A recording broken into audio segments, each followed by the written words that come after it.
vosotros y cómo me habéis ministrado en estos 2 días. La verdad es que voy a volver a casa mañana, si el Señor quiere, con mi corazón lleno de gozo, agradecido por cómo me ha bendecido en vuestra presencia, escuchando ahora mismo las alabanzas de cada uno. Es para mí una gran bendición. Vosotros me habéis ministrado en estos días y os agradezco. El hermano Israel anoche habló sobre uno de los 3 peores enemigos que tenemos que afrontar en este mundo, que es el propio yo, la carne, el pecado que aún mora en el corazón del cristiano más maduro en el Señor. Aún queda esa lucha con la carne. Pero la Biblia nos habla de 2 otros enemigos a quienes tenemos que hacer frente: el diablo y el mundo. Y esta tarde quiero hablaros acerca del diablo. ¿Esto es para mí? Gracias.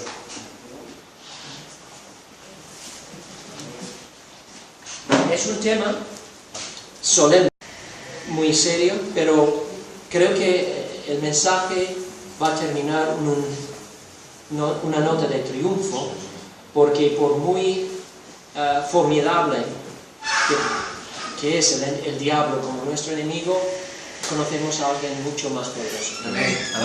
Y en Él está nuestra fuerza, en Él está nuestra victoria sobre este enemigo de quien quiero hablaros en esta tarde. Y voy a usar un pasaje de 1 de Pedro, en el capítulo 5. El apóstol Pedro en esta epístola ha hablado con los creyentes a quienes está escribiendo acerca de varios enemigos que tienen que afrontar en este mundo. Y ahora va a hablarles acerca del peor enemigo que tienen que afrontar, un enemigo invisible, pero muy real, muy peligroso. 1 de Pedro 5, a partir del versículo 8, los versículos 8 y 9. Sed sobrios y velad, porque vuestro adversario el diablo, como león rugiente, anda alrededor, buscando a quien devorar, al cual resistid, firmes en la fe, sabiendo que los mismos padecimientos se van cumpliendo en vuestros hermanos en todo el mundo. Quizá el libro más famoso sobre el tema de la guerra que se ha escrito en la historia es un libro de un autor chino que se llama Sun Tzu, que se llama El arte de la guerra. Y es un libro clásico, no sé en qué siglo fue escrito, pero hay una cita muy famosa de él sobre los enemigos. Y él dice: conócete a ti mismo y conoce a tu enemigo, y en 100 batallas nunca serás derrotado. Si te conoces a ti mismo, pero no conoces al enemigo, por cada batalla ganada perderás otra. Y si no conoces al enemigo ni a ti mismo, perderás cada batalla. Y hay mucha verdad en lo que dice, y se aplica no solamente a los enemigos terrenales o las guerras aquí en esta tierra, pero se aplica también a la guerra espiritual que el Señor nos llama a luchar. Y como he dicho, en esta epístola el apóstol Pedro nos habla de varios enemigos que tenemos que enfrentar, porque en este momento de la historia los creyentes del primer siglo en Asia Menor estaban a punto de entrar en un periodo de persecución muy severa. Y leemos en los anales de la historia acerca de los emperadores romanos y cómo persiguieron de forma feroz a la comunidad cristiana. Pero Pedro en toda esta epístola está diciendo que este es un aspecto de nuestra vida en este mundo. Vamos a tener que enfrentarnos con enemigos. Puede ser, si en aquel entonces, si eras un esclavo, a lo mejor podría ser tu amo, un amo cruel. Puede ser un gobernador, que tiene mucho poder para perseguirte por leyes injustas. Puede ser un vecino pagano que te calumnia, que te injuria, que intenta hacerte mal. Pero Pedro, antes de terminar esta epístola, quiere que entendamos, como Pablo dice también en Efesios 5, o Efesios 6, que en realidad nuestra lucha no es contra carne y sangre, que detrás de cada enemigo visible que vamos a encontrar en esta tierra, hay un enemigo mucho peor que es invisible. Y es peor porque es mucho más poderoso, mucho más astuto, mucho más malicioso y cruel que cualquier ser humano. Y esto es decir mucho. Esto es decir mucho. Después de ver atentados como ayer en Barcelona, imagina a un enemigo muchísimo más cruel, astuto, y es aquel que tenemos que enfrentar, cada uno de nosotros. Entonces quiero hablar de este enemigo, de quién es, cómo es, qué hace y cómo nosotros tenemos que enfrentarlo. ¿Quién es? Dice Pedro, vuestro adversario, el diablo. La palabra diablo es la traducción griega de una palabra hebrea. Y la palabra en hebreo es Satán. Satán. De esa palabra derivamos la palabra Satanás. Estaba pensando en eso porque sé que muchas palabras en su origen son palabras que suenan como según su significado, ¿no? Entonces estaba pensando en una mosca, ¿no? Que se choca contra una pared. Y a lo mejor este es el origen de Satán. Porque el significado de Satán es adversario. Alguien que se opone a ti. Tú estás andando por la vida tranquilamente y de repente te chocas con el gamberro más feroz. Este es Satán. Y en el griego se traduce como diablo. Y diablo, la palabra diablo tiene un significado muy parecido. Significa acusador, calumniador. Alguien también que se opone a ti, pero se opone a ti arrojando acusaciones, difamaciones contra ti. Por ejemplo, en un tribunal, el fiscal puede considerarse el diablo contra la persona acusada, porque está arrojando acusaciones contra él. Y estas dos palabras, adversario, Satán, acusador, diablo, realmente apuntan cuál es la meta de Satanás. ¿Por qué quiere tentarnos? ¿Cuál es su meta? Él quiere tentar a los seres humanos a pecar contra Dios, a fin de poder acusarlos delante del trono de Dios para insistir en su condena, porque nada le agrada más que ver a un ser humano siendo condenado para siempre al infierno. Eso, su corazón perverso se deleita en esto. Y por eso toma la postura de un acusador. Pero tenemos que entender algo como creyentes, porque ya el Señor nos ha liberado del infierno, nos ha liberado de la condenación eterna. Y por todo lo que haga Satanás en acusarnos, él no puede conseguir nuestra condenación eterna. Pero nos acusa en otra corte, y es la corte de nuestra propia conciencia. Y ahí muchas veces tenemos que luchar esta batalla, porque Satanás quiere, si no puede destruirnos eternamente, lo que quiere hacer es debilitarnos tanto en este mundo que dejemos de ser testigos eficaces para Cristo en esta vida. Quiere que vivamos bajo una carga de culpa, de acusación, de duda, de inseguridad, para que no podamos funcionar como un cristiano debería funcionar en este mundo. Y tiene un modo muy sutil. Cuando nos tienta a pecar, hace todo en su poder para para convencernos de que el pecar no es nada, de que es una pequeñez.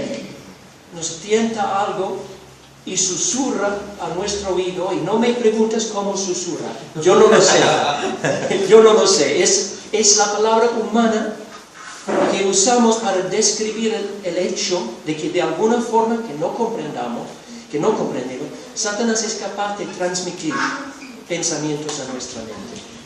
Yo sin duda estoy convencido de eso. Él puede meter pensamientos en nuestra mente y tenemos que desarrollar el discernimiento para saber cuando lo está haciendo y rechazar estas mentiras.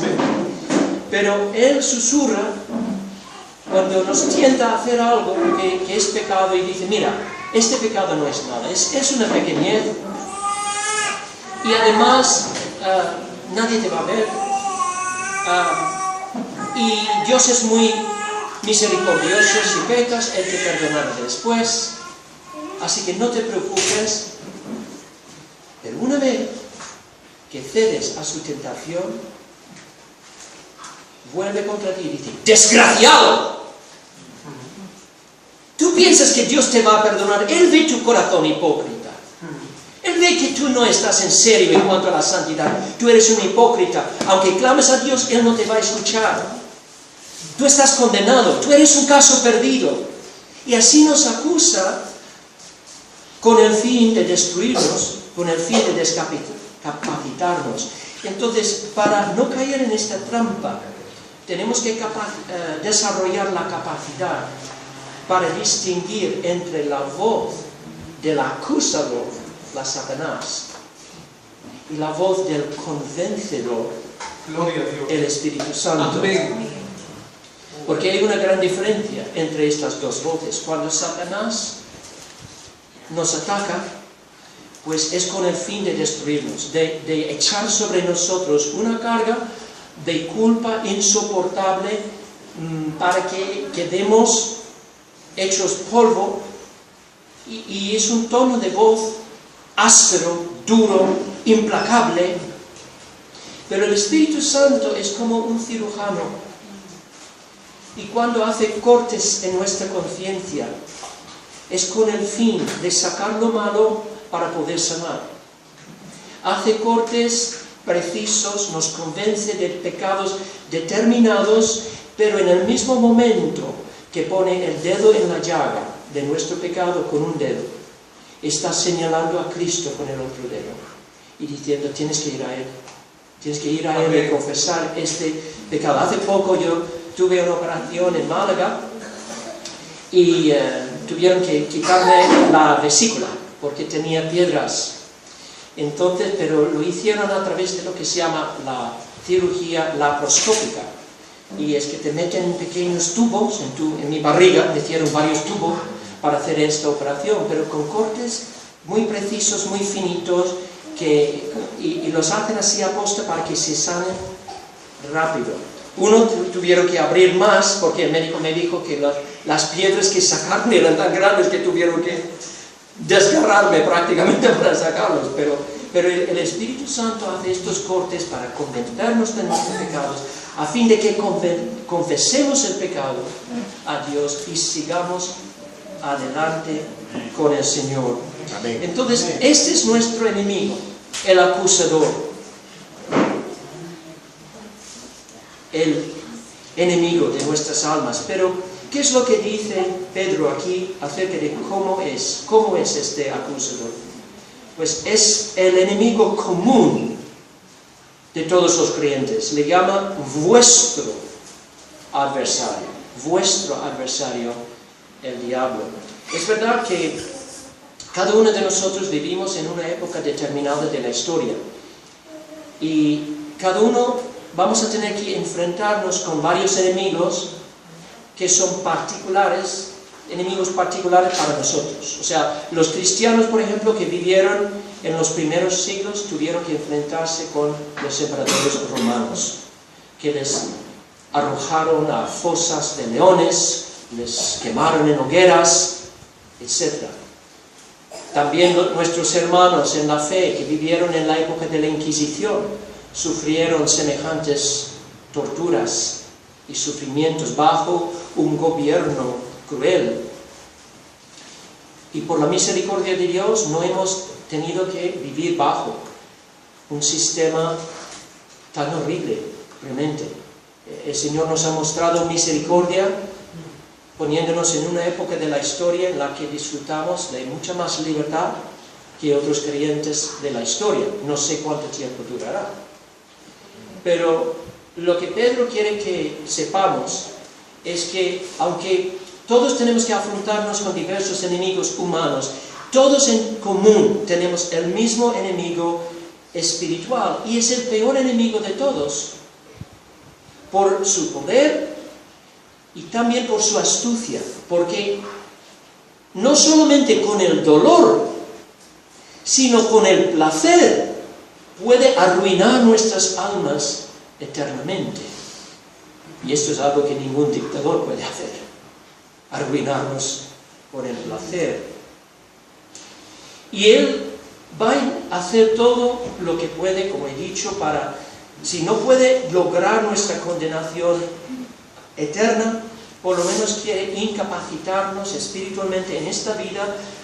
¿Para qué? Para impedir nuestra comunión con el Señor, para estorbar nuestro servicio a los hermanos que tenemos en la fe, para arruinar nuestro testimonio, para apagar nuestro gozo en Cristo, para llenarnos de temores o de ansiedad o de amargura o de cualquier otra cosa que nos deja por los suelos, incapaces de vivir para Cristo. Y es importante que reconozcamos su meta y sus métodos. No hay otra manera de luchar contra él sino sabiendo la armadura que Dios nos ha dado y poniéndonos esta armadura todos los días de nuestra vida. Es un enemigo común, es un enemigo real y personal. Y esto es algo que hay que decirlo con toda claridad hoy en día. Porque a causa de la teología liberal, a causa del ecumenismo, hay muchas personas, incluso supuestos teólogos en la fe, que quieren hablar de Satanás como si fuera una figura mitológica, una figura simbólica de la maldad que hay en el mundo. No sé si habéis oído de un teólogo alemán, Rudolf Bultmann, pero Bultmann realmente no era un creyente, era un teólogo que no creía en Dios, básicamente. Y él decía que el Nuevo Testamento, el valor que tiene la Biblia, es que es como un libro de cuentos, un libro de fábulas que tienen una lección moral, básicamente. Y él dijo esto en cuanto a la creencia en la personalidad, la realidad de Satanás. Dice, es imposible usar la luz eléctrica y los productos inalámbricos y valernos de los modernos descubrimientos médicos y quirúrgicos y a la vez creer en el mundo de los demonios y espíritus que nos presenta el Nuevo Testamento. Ahora, a mí me gustaría preguntar al señor Bultmann, ¿y qué de Dios, Señor? ¿Se puede creer en Dios? Porque lo que él está diciendo es, lo invisible equivale a la no existente. Lo único que se puede decir existe es lo que se palpa, lo que se ve, pero en este caso ni existe el alma humana, ni existe Dios, ni existe ninguna realidad espiritual. ¿Y cómo puedes decir esto, señor Bultmann? ¿Sobre qué base? ¿Lo has descubierto bajo un microscopio? Porque esta es una forma circular de pensar, ¿no? Si dices, la ciencia es la única fuente de conocimiento. ¿Y qué experimento científico te enseñó esto? Es un círculo vicioso. Es nada más que incredulidad. Es incredulidad. La Biblia, si creemos en la Biblia, no podemos dudar ni por un momento de la realidad, la personalidad de Satanás. Porque tenemos ahí registrado en el Nuevo Testamento, relato tras relato, de la confrontación de Jesús con estos poderes demoníacos. Y cuando le reconocen, a veces gritan, a veces dicen, sabemos quién eres, eres el Santo de Dios. ¿Os acordáis cuando echó fuera los demonios del endemoniado de Gádara? esos demonios entraron en el hato, se dice, hato de cerdos, y fueron corriendo y se arrojaron sobre un barranco y ahogaron en el mar. Una leyenda no hace eso, un símbolo no hace eso. El diablo es real, es un enemigo personal. Es cierto que no debemos tener una obsesión más sana en el diablo. El autor británico C.S. Lewis decía, hay dos errores opuestos en los que se cae la gente con respecto al diablo. Uno es negar su existencia y el otro es tener una obsesión malsana en él, para que él ocupe tus pensamientos más que el Señor Jesús. Entonces, obviamente, no debemos obsesionarnos con este tema y, por supuesto, no deberemos investigar este tema a través del estudio de las ciencias ocultas, la parapsicología, todo esto, tontería. Pero es un enemigo real, es un enemigo temible. ¿Cómo lo describe Pedro? Dice que es como un león rugiente. Es un león rugiente. Pensad en un león. Un león es una de las criaturas más terroríficas en este mundo que Dios ha creado. Hace poco, cuando Paula, mi esposa, y Melanie, mi hija, y yo fuimos de vacaciones en la provincia de Granada. Pasamos unos días en un hostal rural, pero un día fuimos a la capital. Fuimos a un museo de ciencias que se llama el Parque de las Ciencias. Si no habéis ido, merece la pena. Y vimos una exposición de animales depredadores que tienen allí. Y fue muy impresionante, porque en una gran sala tenían, digo yo, centenares de animales disecados de la selva y de diversos lugares, disecados y colocados en ciertos entornos naturales, y en medio de esa sala había un león, y un león realmente temible, un león grande, con la boca abierta, se veía los colmillos blancos, afilados, una expresión de rabia en la cara, ojos temibles, y yo me acerqué al león para mirarle a los ojos. Porque yo digo, nunca podría hacer esto si estuviera vivo. Voy a mirarle a los ojos, y me dio un susto, porque es un animal tan feroz que aún un animal disecado, yo digo, si un animal disecado me puede dar un escalofrío así, ¿qué pensaría si encontrara un león vivo así en el bosque? Pues sería mi última hora. Un león es temible porque es un animal de gran fuerza. Pero hay otros animales con gran fuerza que no nos dan tanto pavor, como un elefante. ¿Por qué? Porque un león, además de tener mucha fuerza, es un animal depredador, un animal voraz, que es inteligente, busca su presa con gran astucia. Cuando ve la presa, espera hasta que la presa se acerca y luego se avanza hacia la presa hasta el momento preciso de abalanzarse sobre la presa y destruirla. Y cuando Pedro habla de Satanás como un león, está pensando en estas mismas cualidades. Que Satanás es poderoso, pero Satanás es astuto como un león, es un depredador, es voraz.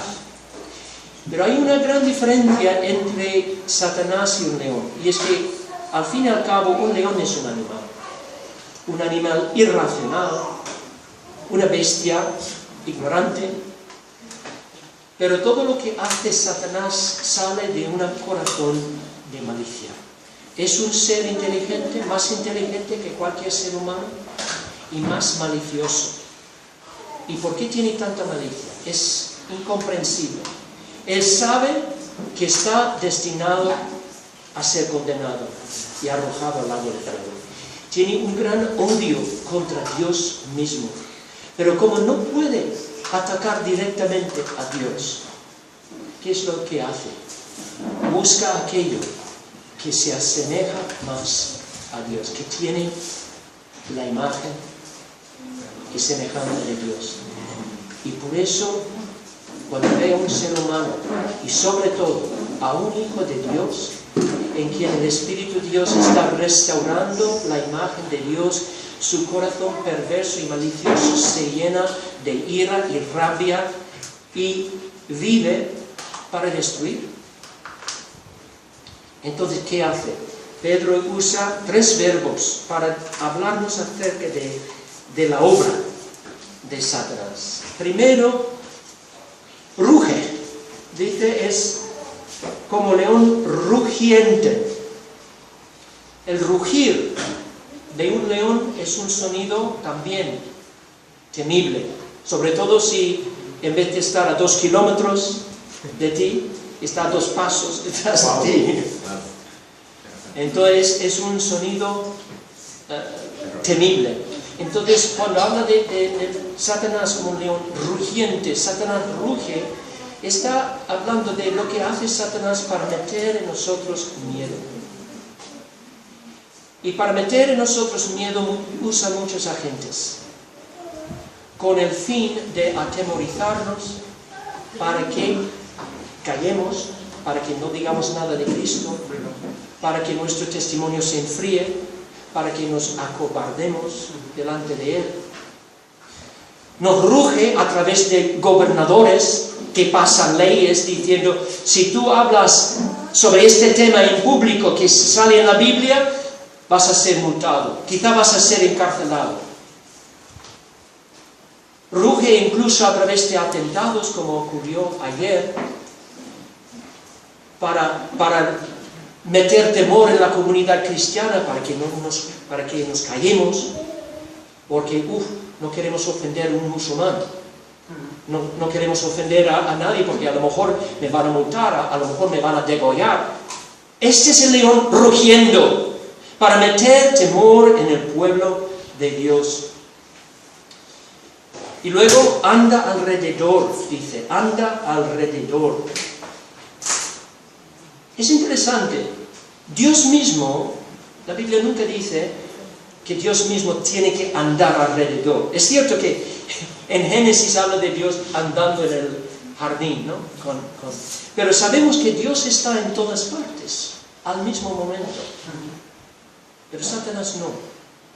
Y esto debería consolarnos, porque por muy temible que sea, es una criatura de Dios.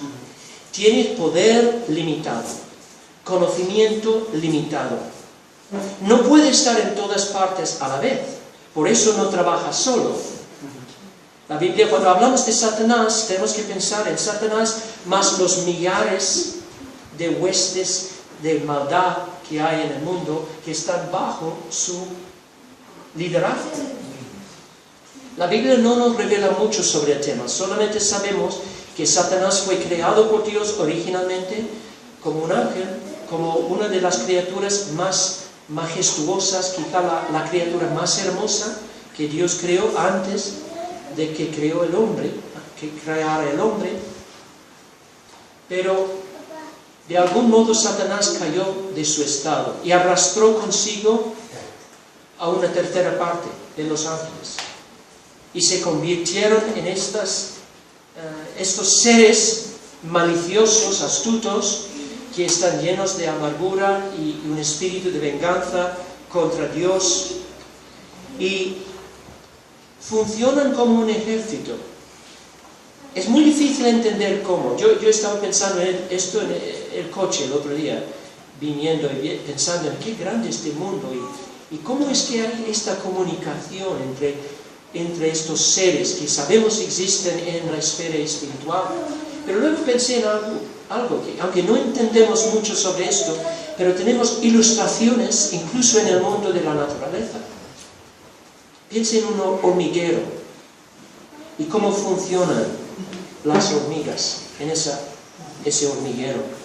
Es como si hubiera una inteligencia, bueno, hay una inteligencia superior dirigiendo sus acciones para que todos estén obrando para llevar a cabo el mismo fin, construir este hormiguero. O piensen en una colmena llena de abejas, enorme, pero funcionan como un solo hombre.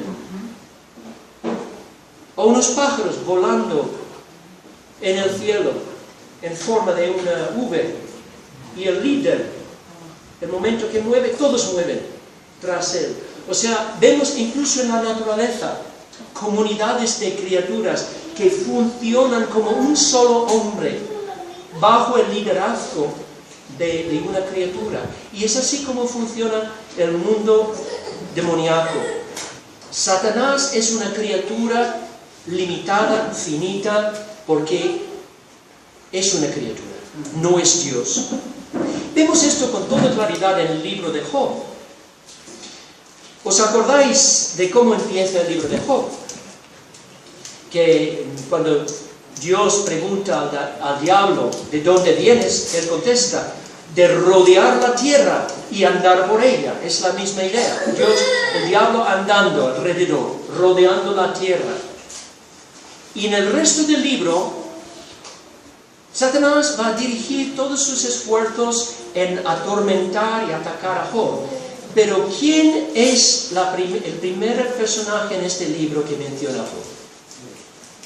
No Satanás, sino Dios. Amén.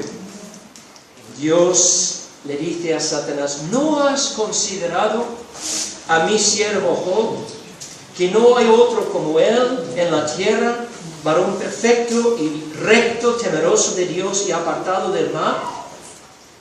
Y el hecho de que Dios mismo inicie esta conversación con Satanás nos dice algo muy importante, y es que Satanás al final es nada más que un instrumento en las manos de un Dios soberano. Amén. Para llevar a cabo su propósito eterno. Amén. Amén. Por eso no tenemos que temerle.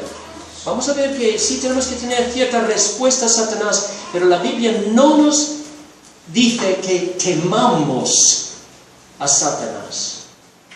Debemos temer a Dios. ¿Por qué? Porque Satanás es, aunque es un agente malvado, cruel, implacable, pero está totalmente sujeto al gobierno de Dios. Por eso puede atacar a Job solamente cuando Dios le da permiso para atacar a Job. Y solamente en la medida en que Dios se lo permite. Amén. Primero le da permiso para atacar sus bienes y su familia, y luego su salud, pero no puede tocar su vida. O sea, Dios pone los límites. Yo vi una historia interesante que habla de esto, cómo Dios usa a Satanás. Había una señora muy piadosa que oraba a Dios todos los días, y un día cuando abrió el armario en la cocina, vio que no quedaba nada de comida. Y empezó a orar a Dios en su cocina: Señor, tú sabes que tengo hambre, necesito comer. Y había unos gamberros incrédulos fuera de la cocina que estaban escuchando a esta señora. Y dijeron: vamos a gastar una broma. Vamos a ir a la tienda y comprar alimentos. Y mientras ella esté orando, y vamos a ver lo que pasa. Entonces vienen y ponen los alimentos en la cocina, y cuando ella termina de orar, abre los ojos y ve los alimentos allí y dice: ¡Gloria a Dios! ¡Qué milagro! Gracias, Señor, por haberme contestado. Y los gamberros empiezan a reírse y dicen: mujer, tú eres tan tonta, el Dios no te ha dado eso, nosotros fuimos a la tienda. Y dice: bueno, a lo mejor el diablo me ha traído la comida, pero Dios me envió la comida. Dios usó a ellos para contestar la pregunta o la oración, la petición del Señor. Es así como Dios usa a Satanás en la vida de sus siervos, para formar su carácter, para formar su fe y su dependencia del Señor, para que se vuelvan cada vez más fuertes en el Señor. Amén. Satanás anda alrededor como cualquier criatura de Dios, y busca a quien devorar. Por la completa falta de amor en su corazón, le queda un gran vacío. Y tiene hambre. Pero es un hambre terrible, es una hambre de destrucción. Es lo único que le motiva.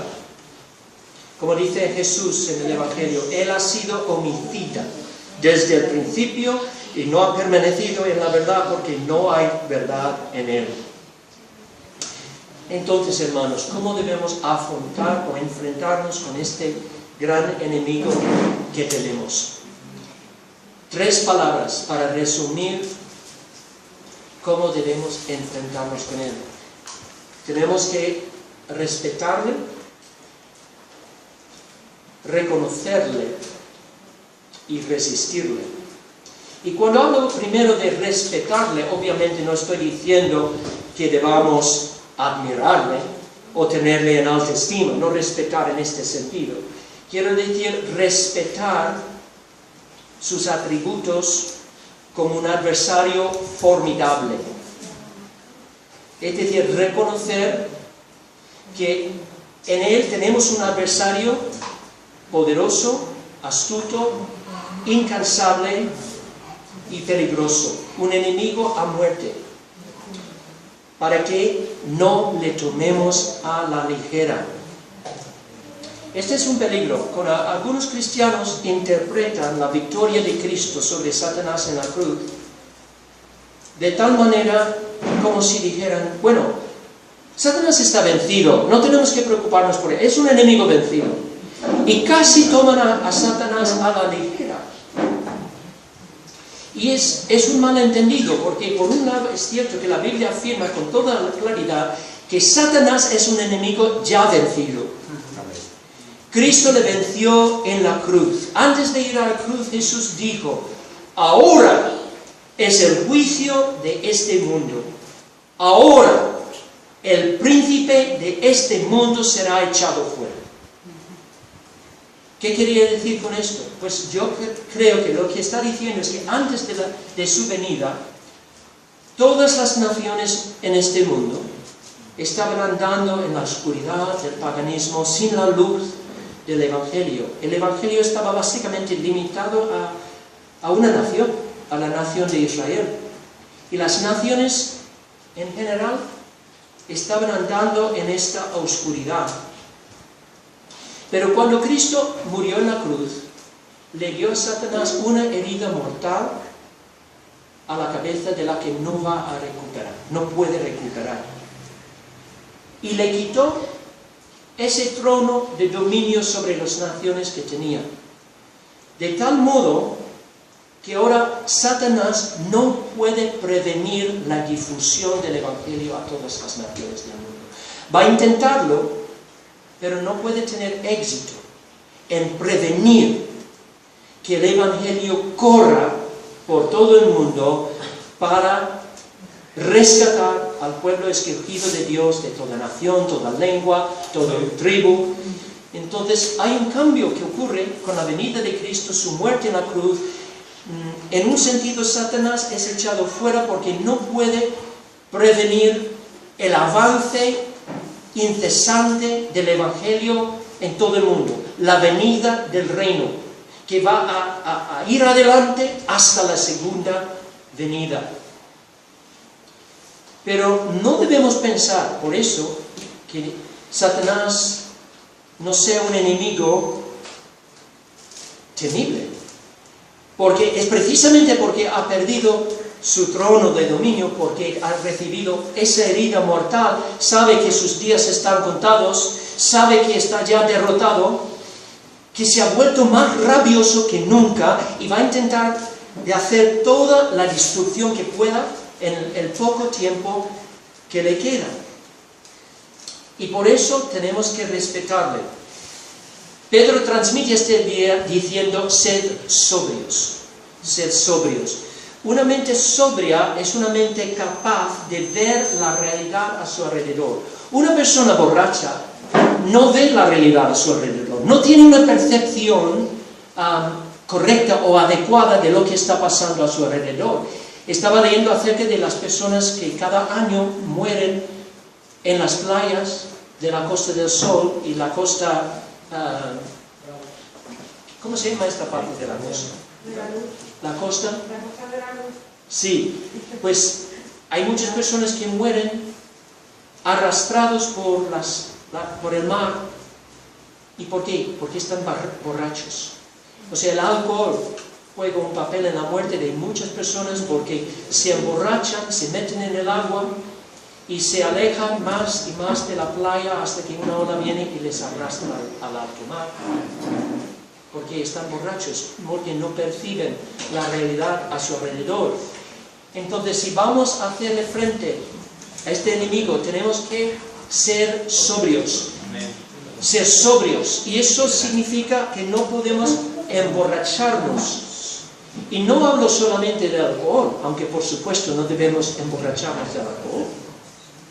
Pero en el sentido figurativo de que no debemos emborracharnos de todos los placeres livianos de este mundo, incluso los placeres legítimos, porque hay muchos placeres legítimos, pero si nos entregamos de una forma inmoderada o desenfrenada, aún a placeres que parecen inocentes, pues podemos emborracharnos de esos placeres livianos y así dejamos de vivir una vida seria en este mundo.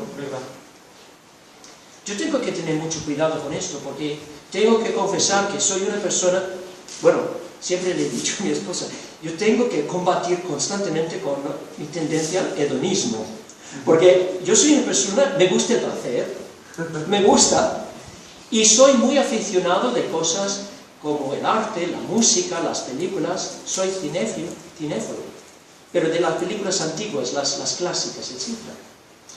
Pero yo tengo que tener mucho cuidado, porque si no me doy cuenta, puedo empezar a disfrutar de esto de forma desenfrenada y perder esta mentalidad sobria. Hermanos, vivimos en tiempos difíciles. Vivimos en un mundo que está muriendo sin el conocimiento de Cristo. Nuestro tiempo aquí es breve. Nuestro adversario es implacable. Nuestro Salvador es glorioso y digno de ser alabado por todo ser humano. Y nosotros tenemos una tarea urgente de hacer discípulos de las naciones. Y solamente podemos llevar a cabo esta tarea si tenemos una mente sobria. Por eso tenemos que ser sobrios. Pero también tenemos que velar, como dice Pedro aquí. Además de respetar a Satanás, tenemos que reconocerle cuando está viniendo contra nosotros. Por eso dice velar, velar. Y está hablando de la capacidad de detectar la presencia de Satanás cuando viene contra nosotros. Esto es algo, yo creo que con la madurez y con la experiencia en la vida, empezamos a darnos cuenta cuando estamos bajo un ataque del enemigo. Cuando de repente empiezan las discusiones en pareja, o cuando viene una tentación aguda, fuerte, de repente, y tenemos que reconocer que Satanás está viniendo contra nosotros. Y esto nos lleva al tercer verbo. Reconociendo al enemigo, tenemos que resistir al enemigo. Como dice Pedro, al cual resistir. Resistir. Resistir al diablo significa adoptar una posición, una postura firme ante él, para actuar en contra o en oposición a todo lo que él está haciendo y está intentando hacer. A mí me gusta leer sobre la Segunda Guerra Mundial. Y muchas veces, en tiempos de guerra, y eso ocurrió en la Segunda Guerra Mundial, cuando un enemigo, un ejército enemigo invade un país y intenta dominar ese país, apoderarse del país, instalar su propio régimen, surge un grupo en oposición a este nuevo régimen que se llama la resistencia. Y en Francia, por ejemplo, cuando los nazis invadieron a Francia, pues surgieron varios grupos clandestinos que juntos formaron la resistencia para resistir la ocupación nazi. ¿Y qué hicieron?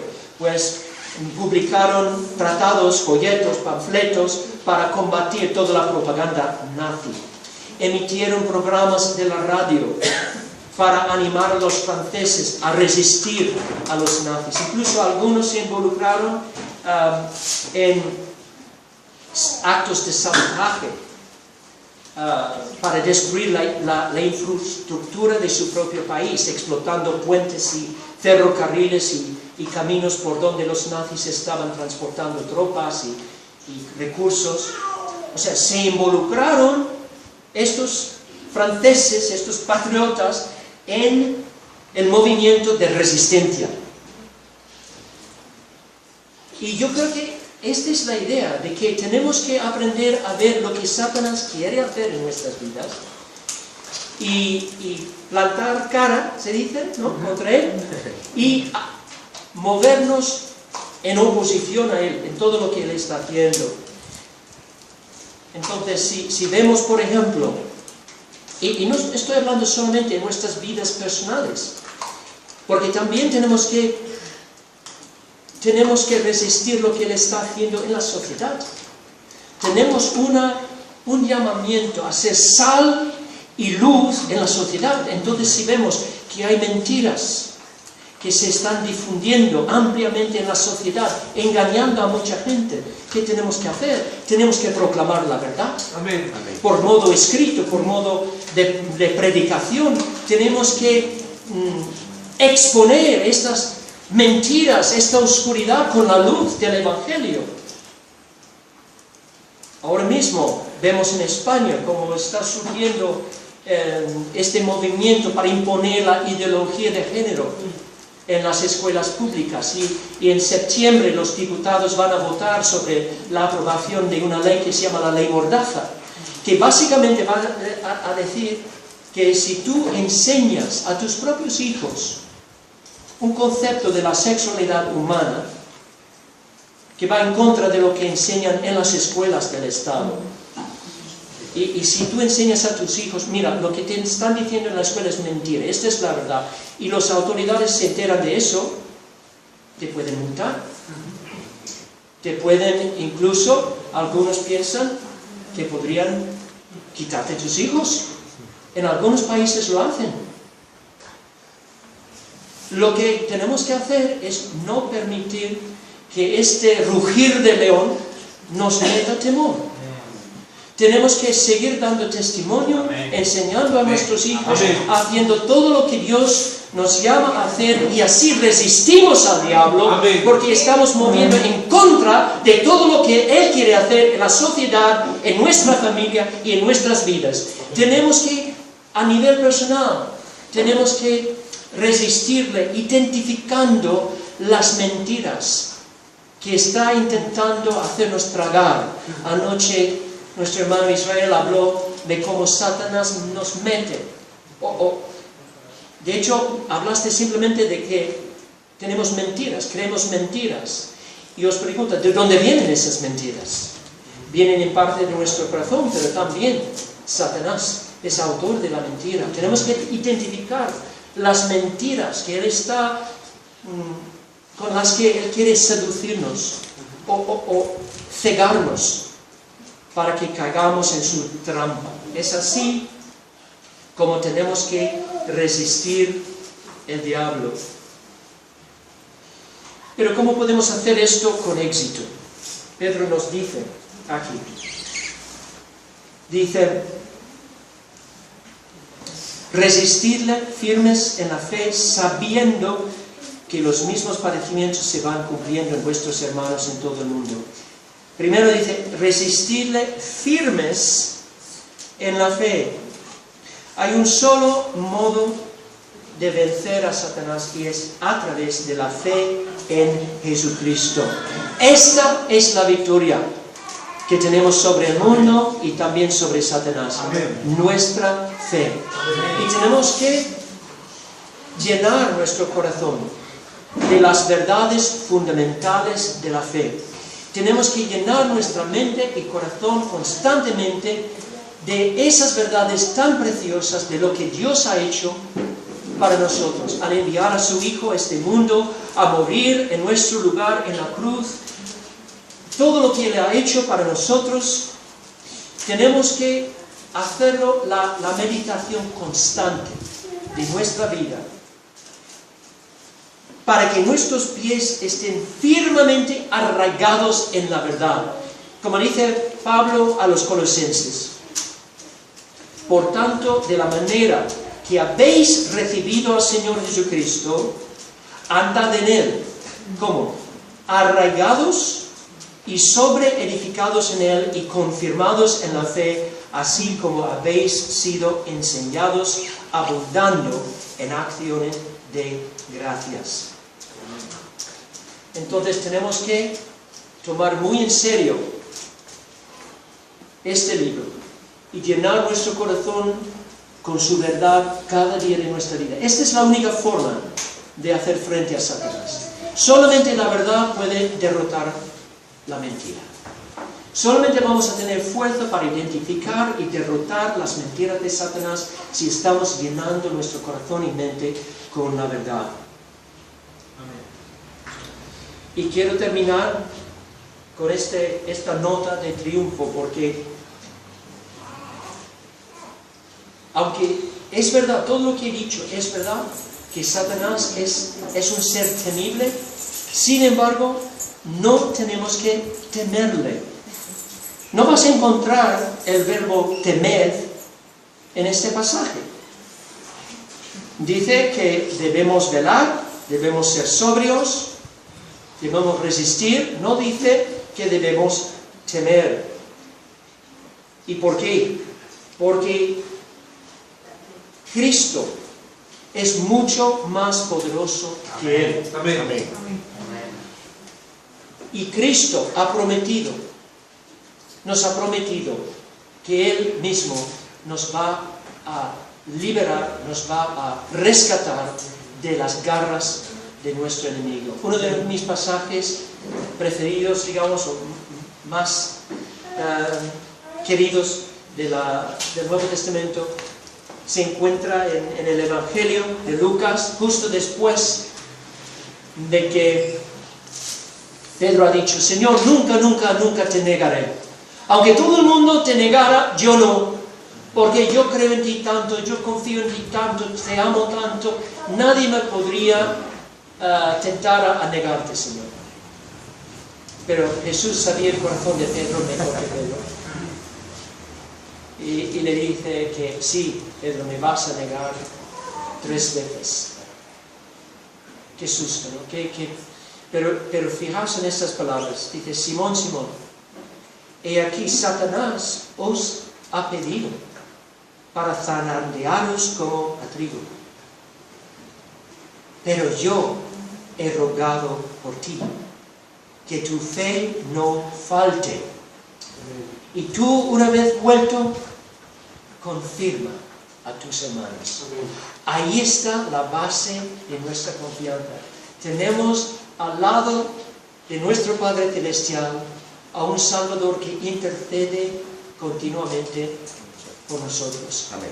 Y a causa de su intercesión sabemos que por mucho que se esfuerce en destruirnos, por rabioso que se vuelva nuestro enemigo, al final no va a poder agarrarnos con sus garras sanguinarias, porque Cristo ha orado por nosotros. Amén. Cristo ha orado por nosotros. Qué bueno.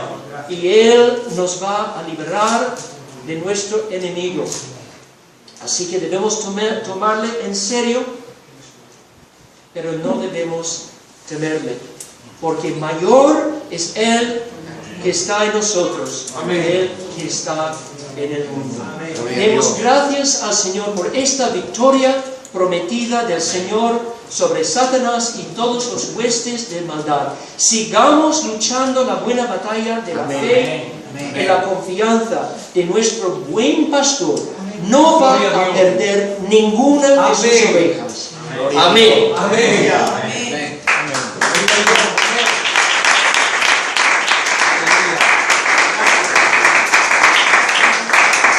Vamos a orar. Señor,